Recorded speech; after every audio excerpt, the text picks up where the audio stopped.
Thank you for turning to page 121. Today we're going to talk about some really cool magic item out of the Dungeon Master's Guide, Arrows of Slaying. I'll go over what they do and how I've used them in my campaign, a few variations I've made on them, plus a really kind of extreme variation I made of them and put in my campaign. So Arrows of Slaying from the Dungeon Master's Guide. Also, just a quick word on subscribers. Please do. I want to thank everybody who subscribed. Keep the channel growing. I'm getting close to 2,200 subscribers, which is fantastic. I'd like to keep the channel growing like it's been. That allows me to keep doing these videos. Also, please take a look at the Patreon. I have some rewards going there now, and that also helps me continue to do these videos. End of the commercial, back to the important stuff. Arrows of Slaying from the Dungeon Master's Guide for AD&D. All right, Arrows of Slaying. What are they? Well, they're like they say, Arrows of Slaying. We're going to go ahead and take a look at the description from the DMG. Arrows of Slaying. It's a +3 arrow made with some unusual characteristics. A shaft of some special material, feathers and some rare creature, a head of strange design, a rune carved on the notch, etc. Mine always have black fletching, which will distinguish it as a fel against some creature type.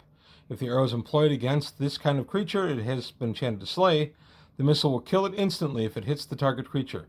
The following list comprises only a portion of the possible kinds of these arrows. Arachnids, avians, bards, clerics, demons, devils, dragons, druids, elementals, fighters, giants, golems, illusionists, chirin, magic users, mammals, monks, paladins, rangers, reptiles, sea monsters, thieves, titans, and undead. So pretty interesting. Develop your own types and modify and or limit the foregoing as fits your campaign. So this is what I have certainly done. Some good sampling there. I would never give out an arrow of undead slaying, by the way. It would have to be a specific type of undead. There's no way I'm handing out carte blanche to be able to kill a zombie and then with the same type of arrow kill a lich. But the arrows of slaying are interesting. You have to be careful on how you give these guys out. They are +3 to hit, and they can be very powerful.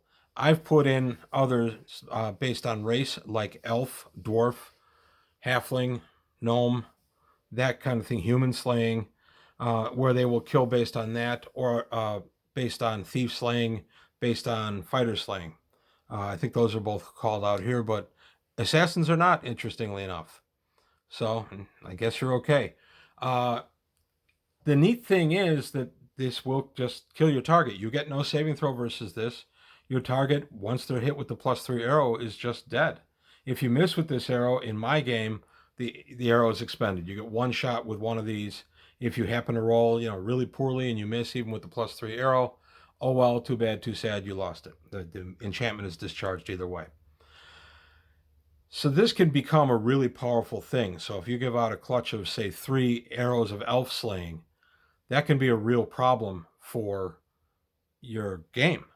You could have, if you have a guy, especially if somebody who gets it is neutral or even worse, evil, you can have a situation where he could be a constant threat to the rest of the players. I had this situation. I'll go into that in just a moment when I explain a version of this arrow that I did. But you've got to be careful with these. Also, how do you handle if you have an arrow of elf slaying and half elf is shot? He's not truly an elf, but he should be affected. Well, in my game, he is affected. He loses half his current hit points. I'm sorry, half his total hit points. So if he has 100 hit points because he's really high level and really powerful, he wouldn't have that many. If he has 50 hit points and he's a high level half elf fighter, then he would go to 25 hit points from wherever he was. He wouldn't be healed up, of course, if he was worse than that. But he would take a negative effect. So it would actually be half total hit points or half current hit points if he was struck by the arrow. Same if he was a fighter thief and he was hit with an arrow of thief slaying. Again, half current hit points or half total hit points, whichever is worse, is what he would have inflicted. It wouldn't kill him, but it would affect him. But if I shot an elf with an arrow of human slaying, it would be a +3 arrow, and that's that. So you got to be careful how you use these because they're one and dones always in my game, but they can be kind of if you fire at the wrong target, you can waste it. A game years ago, just for grins, I had a player who was always complaining about orcs, and he was a bow specialist out of Unearthed Arcana. Yes, I allow those. And I thought, okay, and he was about 4th level, so I wasn't using orcs against them much anymore. So I gave him a clutch of 20 arrows of orc slaying. This guy had a blast. I, of course, threw some orcs in now and again so he'd have some fun, and he was dropping orcs left and right. And we use Uruk-kai out of Tolkien, where there are multi-hit dice orcs or orc chieftains and things like that. And he really loved it because he got to expend these arrows fighting against something he really didn't care for in the game. He had some bad experiences with, so he got some payback on him. So that was a lot of fun. Another version of this arrow that I created back in the 80s is the arrow of ultimate slaying. And this arrow, if hit, works the same way as an arrow of slaying, but if it hits the intended target, so if it's an arrow of fighter slaying and it hits a fighter, the fighter's not only slain, they can't be brought back. They can't be brought back by anything short of a full wish. And even at that, I have cautioned my players, be careful with this. So you want to really be careful with this because I may not let them come back even with a wish. This is a really powerful item. And the idea was that I had a bad guy running around, and he was, I believe, a fighter. He was a fighter. He was a fighter, and he is vexing the players and had been for years. And this is the early 80s. So I gave 2 arrows of human slaying to one of my fighters. And this fighter happened to be chaotic neutral. But he had a bow. He was not a bow specialist. It didn't exist yet. But he had 2 of these. I figured if he fires the first one to miss, he'd get a second chance. So I had him against this big, bad, evil guy. And they were going against him for a long time, and he was really vexing them and causing all kinds of heartache. So I thought, okay, this will be good.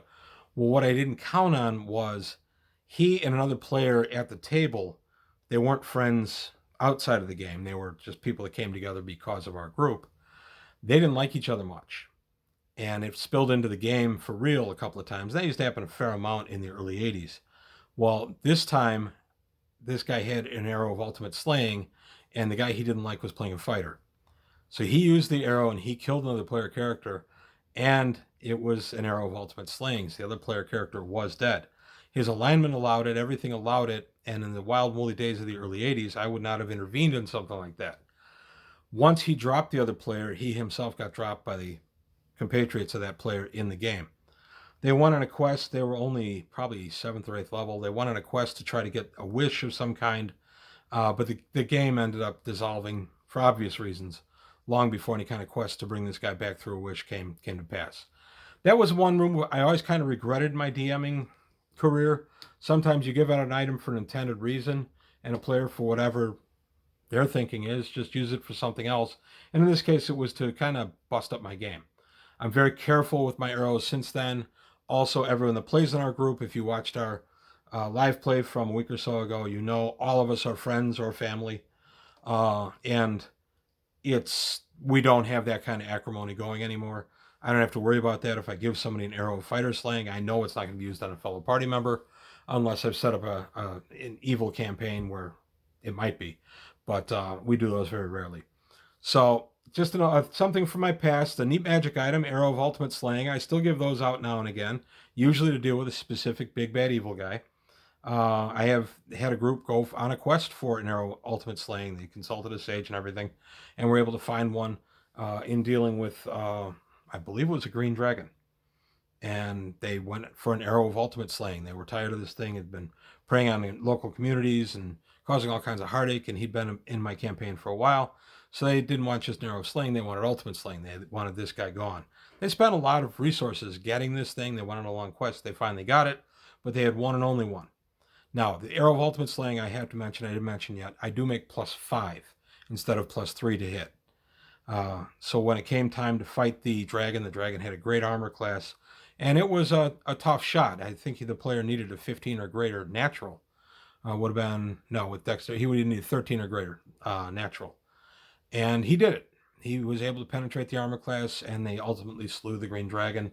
I had kind of known that was going to happen, just the way the campaign kind of fell.